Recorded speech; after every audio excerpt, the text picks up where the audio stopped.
தன்னுடைய ரசிகர்களை மட்டுமல்லாமல் அதையும் தாண்டி பொதுஜன வாக்காளர்களையும் தனக்கான வாக்காளர்களாக விஜய் மாற்றியதான் அவருடைய வெற்றிக்கு மிக முக்கிய காரணியாக பார்க்கப்படுகிறது. இந்த நிலையில்தான் இது போன்ற அவருடைய ரசிகர்கள் பலத்தின் அடிப்படையில் தான் 2024ஆம் ஆண்டு தமிழக வெற்றி கழகம் என்ற கட்சியை தொடங்கினார் விஜய். இப்படி 2024ஆம் ஆண்டு தமிழக வெற்றி கழகம் என்ற கட்சியை தொடங்கிய அடுத்த 2 ஆண்டில் நடைபெற்ற தமிழக சட்டமன்ற தேர்தலில் ஒரு வரலாற்று மாற்றத்தை விஜய் ஏற்படுத்த போகிறார் என்று தொடக்கத்திலிருந்து தேர்தல் நடைபெறும் வரை யாருமே சரியாக கணிக்க முடியவில்லை. அந்த அடிப்படையில் ஒரு மிகப்பெரிய வரலாற்று மாற்றத்தை விஜய் இந்த தேர்தல் முடிவின் மூலமாக ஏற்படுத்தியிருக்கிறார் என்பதில் எந்தவித மாற்று கருத்தும் இல்லை.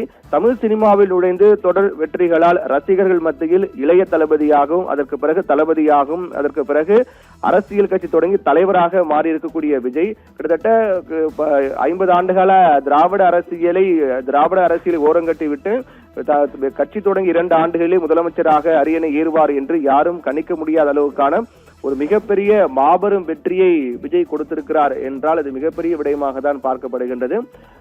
ஏனென்றால் எம்ஜிஆர் இது போன்ற ஒரு மாற்றத்தை ஏற்படுத்தினார், என் டி ராமராவ் இது போன்ற ஒரு மாற்றத்தை ஏற்படுத்தினார். ஆனால் இவர்கள் தற்போது விஜய் ஏற்படுத்தியிருக்கிறார். 3 பேருக்கும் இடையுள்ள வேற்றுமை என்னவென்றால் எம்ஜிஆர் கிட்டத்தட்ட திமுகவில் பயணித்து ஒரு 16 ஆண்டுகள் தொடர்ந்து அவர் அரசியல் பணி செய்து மக்கள் பணி செய்து மக்களிடம் சென்று மக்களுடைய குறைகளை கேட்டறிந்து பல்வேறு நடவடிக்கைகள் மேற்கொண்டு அதற்கு பிறகுதான் அவர் அதிமுக என்ற கட்சியை தொடங்கி அதன் மூலமாக வெற்றி பெற்றார். ஆனால் விஜய் எந்தவித அரசியல் கட்சியிலும் பயணிக்காமல் எந்தவித அரசியல் நிகழ்விலும் பயணிக்காமல் முழுக்க ஒரு முழு சினிமா நடிகராகவே இருந்து அதற்கு பிறகு கட்சியை தொடங்கி முதல் தேர்தலையே ஒரு மாபெரும் வெற்றியை பெற்றிருப்பது என்பது ஒரு சாதாரண விடயமாக கடந்து போகக்கூடிய விடயமாக இல்லை. அது மிகப்பெரிய மாற்றத்துக்கான ஒரு நிகழ்வாக தான் பார்க்கப்படுகிறது. இப்படிப்பட்ட ஒட்டுமொத்த இந்தியாவையும் தன் பக்கம் கவனத்தை ஈர்த்திருக்கக்கூடிய விஜயனுடைய வெற்றி என்பது மிகப்பெரிய வெற்றியாக தான் பார்க்கப்படுகிறது. திமுக அதிமுக கூட கட்சி தொடங்கி வெற்றி பெற்றும் போது 35 விழுக்காடு தனியாக திமுக என்ற கட்சி தனியாக 30 விழுக்காட்டுக்கு மேல் வாக்கு பெற்றது கிடையாது. அதிமுகவும் அதே போன்றுதான் தனியாக 30 விழுக்காட்டுக்கு மேல் வாக்கு பெற்றது கிடையாது. ஆனால் விஜய் போட்டியிட்ட முதல் தேர்தலில் 30 விழுக்காட்டுக்கு மேல் வாக்கு சதவீதம் பெற்று மிகப்பெரிய வெற்றி பெற்றிருக்கிறார். ஆட்சி அமைப்பதற்கு தேவையான இடங்கள் கிடைக்காவிட்டாலும் கூட தனியாக போட்டியில் 108 இடங்கள் கிடைப்பது என்பது 35% வாக்கு வங்கி பெறுவது என்பதும் இதுவரை தமிழக அரசியலில் நடக்காத ஒன்று என்பதில் மாற்று கருத்தில்லை. 2006ஆம் ஆண்டு விஜயகாந்த் தேசிய முற்போக்கு திராவிட கழகம் என்ற கட்சி 2005ஆம் ஆண்டு தொடங்கி அதற்கு பிறகு 2006 நடந்த சட்டமன்ற தேர்தலில் போட்டியிட்டாலும் கூட முதல் தேர்தலிலேயே விஜயகாந்த் மாநில கட்சிக்கான அந்தஸ்தை பெற்றார், மாநில கட்சிக்கான அங்கீகாரத்தை பெற்றார். தவிர பெரிய அளவிலான அவர் இது போன்று விஜய் போன்ற பெரிய அளவிலான வாக்கு வங்கியோ அல்லது முதலமைச்சராகக்கூடிய ஒரு நிலையோ அவர் எட்டவில்லை. ஆனால் விஜய் போட்டியிட்ட முதல் தேர்தலிலேயே 30 விழுக்காட்டுக்கு மேல் வாக்கு வங்கி பெற்றது மட்டுமல்லாமல் போட்டியிட்ட முதல் தேர்தலிலேயே முதலமைச்சர் ஆகக்கூடிய வாய்ப்பு அவருக்கு ஏற்பட்டிருக்கிறது என்பது மிகப்பெரிய விடயமாக தான் பார்க்கப்படுகிறது. அந்த அளவுக்கு ஒரு மிகப்பெரிய மாற்றத்தை தமிழக வாக்காளர்கள் விஜய்க்கு கொடுத்திருக்கிறார்கள். அது எந்த அளவுக்கு அவர் நேர்த்தியாக அவர் செய்ய போகின்றார், தமிழக மக்களுடைய அதிக நம்பிக்கை பெற்றவராக 35% பேர் கிட்டத்தட்ட 1.5 கோடி வாக்காளர்கள் அவர்கள் வாக்களித்திருக்கிறார்கள். அப்படிப்பட்ட அந்த 1.5 கோடிக்கும் மேற்பட்ட வாக்காளர்களை எந்த அளவுக்கு அவர் தொடர்ந்து அவர் தன் பக்கம் வைத்திருக்க போகிறார் என்ற எதிர்பார்ப்பு ஏற்பட்டிருக்கிறது. தொடர் நேரலையில் நாம் பார்க்கின்றோம் நாடாளுமன்ற மக்களவை எதிர்க்கட்சி தலைவர் ராகுல் காந்தி நிகழ்ச்சி நடைபெறக்கூடிய இடத்திற்கு வந்திருப்பதையும் அவர் வருவதை அந்த வரக்கூடிய நிகழ்வு நேரலையாக இன்னும் சற்று நேரத்தில் நமக்கு கிடைக்கப்பெற இருக்கின்றது. மிக முக்கியமான ஒரு அழைப்பாளராக நிகழ்ச்சியுடைய அழைப்பாளராக பார்க்கப்படக்கூடிய ராகுல் காந்தி விழா நடக்கக்கூடிய இடத்துக்கு வந்திருக்கின்றார். இந்த நிகழ்ச்சி முடிந்த பிறகு சத்தியமூர்த்தி பவனில் ராகுல் காந்தியும் விஜயும் சந்திப்பு நடக்கும் என்றும் ஒரு தகவல் வெளியாகி இருக்கிறது. அது எந்த அளவுக்கு உறுதியான தகவல் என்பது பின்னர் நமக்கு உறுதியாக தெரிந்துவிடும். இந்த நிலையில் தான் இந்த நிகழ்ச்சி விஜயனுடைய பதவியேற்பு நிகழ்ச்சி முடிந்து மரபுபடி அவருடைய அந்த புரோட்டோகால் என்று சொல்லப்படுகிற அடுத்தடுத்த ஒரு முதலமைச்சராக பதவியேற்பு நடந்த பிறகு நடக்கக்கூடிய நிகழ்வுலாம் முடிவுற்ற பிறகு சத்தியமூர்த்தி பவனிலும் விஜயும் ராகுல் காந்தியும் சந்திக்க இருக்கக்கூடிய நிகழ்வு நடைபெற இருப்பதாக கூறப்படுகிறது. இந்நிலையில் தான் விஜய்க்கு பதவி பிரமாணம் செய்து வைப்பதற்காக கிண்டி மக்கள் பவனில் இருந்து ஆளுநர் ராஜேந்திர விஸ்வநாத் அர்லேக்கர் புறப்பட்டு விட்டார். சற்று நேரத்தில் அவர் நேரு உள்விளையாட்டு அரங்கை அடைய இருக்கின்றார். பதவியேற்பு நிகழ்வு சரியாக 10 மணிக்கு நடைபெறுவதை முன்னிட்டு அந்த நேரத்தை கணக்கிட்டு அதன் அடிப்படையில் தமிழக பொறுப்பு கவர்னர் அர்லேக்கர் விழா நடக்கக்கூடிய நேரு உள்விளையாட்டு அரங்குக்கு வந்து கொண்டிருக்கிறார். இன்னும் ஒரு 15 நிமிடங்களில் அவர் நேரு உள்விளையாட்டு அரங்கு வந்து விடுவார் என்று எதிர்பார்க்கப்படுகிறது.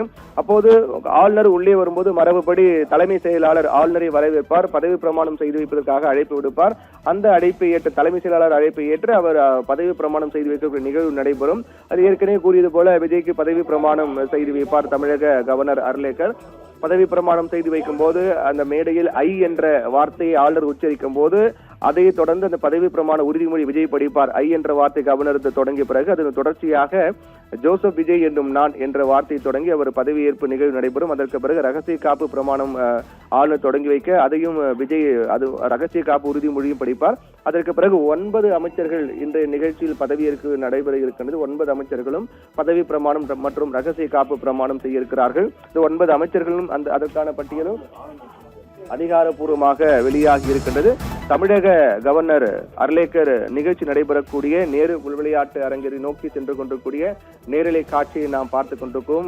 தமிழக கவர்னர் நேற்றைய தினமே முதலமைச்சராக விஜய்க்கு பதவியேற்க அழைப்பு விடுக்கப்பட்டதை தொடர்ந்து 10 மணி அளவில் விஜய் முதலமைச்சராக பதவியேற்க இருக்கின்றார். அவருக்கு நேரு உள்விளையாட்டு அரங்கில் பதவியேற்பு நிகழ்ச்சி நடைபெறக்கூடிய நிலையில் பதவி பிரமாணம் மற்றும் ரகசிய காப்பு பிரமாணம் செய்வதற்காக தமிழக பொறுப்பு கவர்னர் அர்லேக்கர் விழா நடக்கக்கூடிய நேரு உள்விளையாட்டு அரங்கை நோக்கி அவருடைய வாகனம் புறப்பட்டு விட்டது. இன்னும் சற்று நேரத்தில் கவர்னர் விழா நடக்கக்கூடிய இடத்தை நோக்கி சென்று அங்கு அந்த பதவி பிரமாணம் மற்றும் ரகசிய காப்பு பிரமாணம் செய்து வைப்பார். அதற்கு பிறகு நிகழ்ச்சி கலந்து கொண்ட அனைவருக்கும் தேநீர் விருந்து வழங்கப்படும். அந்த விருந்து முடிந்த பிறகு முதலமைச்சராக பொறுப்பேற்ற விஜய் மூத்த அமைச்சர்கள் தமிழக வெற்றி கழகத்தினுடைய அமைச்சர்கள் புடைசூழ அவர் தலைமை செயலகம் செல்வார். தலைமை செயலகம் சென்று முதலமைச்சர் அறையில் அவருக்கு முதலமைச்சர் நாற்காலியில் தாபேகாவுடைய முக்கிய அமைச்சர்கள் முதலமைச்சர் விஜய் அமர வைப்பார்கள். அப்போது அவர் போடக்கூடிய முதல் கையெழுத்து என்ன என்பதும் அதனால் அந்த நேரம் வரை பரபரப்புக்கு பஞ்சம் இருக்காமல் விறுவிறுப்பாக செல்வதற்கான வாய்ப்பு தான் இருக்கிறது. முதல் கையெழுத்து எந்த திட்டம், அந்த திட்டத்தினுடைய முக்கியத்துவம் என்ன என்பதுதான் மிகப்பெரிய எதிர்பார்ப்பு ஏற்படுத்தி இருக்கிறது. ஒட்டுமொத்த தமிழக மக்களும் எதிர்பார்த்து கொண்டிருக்கூடிய அந்த 2500 மாதம், அதே போன்று 200 யூனிட் இலவச மின்சாரம், இலவச பேருந்து, தமிழகம் முழுவதும் இலவச பேருந்து பயணம், 6 சிலிண்டர் ஒரு ஆண்டுக்கு இலவசம் உள்ளிட்ட திட்டங்களில் அவர் கையெழுத்திடுவாரா என்பதுதான் முதற்கட்ட எதிர்பார்ப்பாக இருக்கிறது. அவர் எதிர் கையெழுத்திட போகிறார் என்பதை நாம் பொறுத்திருந்து பார்க்க வேண்டும். தற்போது நேரு உள்விளையாட்டு அரங்கிற்கு அனைத்து விஐபிகள், பல முக்கிய தலைவர்கள், கட்சியினுடைய தலைவர்கள் என அனைவரும் வருகை தந்திருக்கக்கூடிய நிலையில் கடைசியாக தமிழக கவர்னர் வந்து கொண்டிருக்கூடிய இந்த நேரலை காட்சி ஒரு கட்டத்தில் நாம் அந்த நேரு உள்விளையாட்டு அரங்கில் நடக்கக்கூடிய நிகழ்வுகள், அங்கு கூடியிருக்கக்கூடிய தமிழக வெற்றி கழகத்தின் முக்கிய நிர்வாகிகள், அரசியல் சினிமா பிரபலங்கள், அரசியல் தலைவர்கள் என அனைவரும் கூடியிருக்கக்கூடிய காட்சி, விழா ஏற்பாடு தயாராக இருக்கக்கூடிய காட்சி. மறுகட்டத்தில் நாம் பார்க்கணும் தமிழக கவர்னர் அர்லேக்கர் வரக்கூடிய அந்த வாகனம்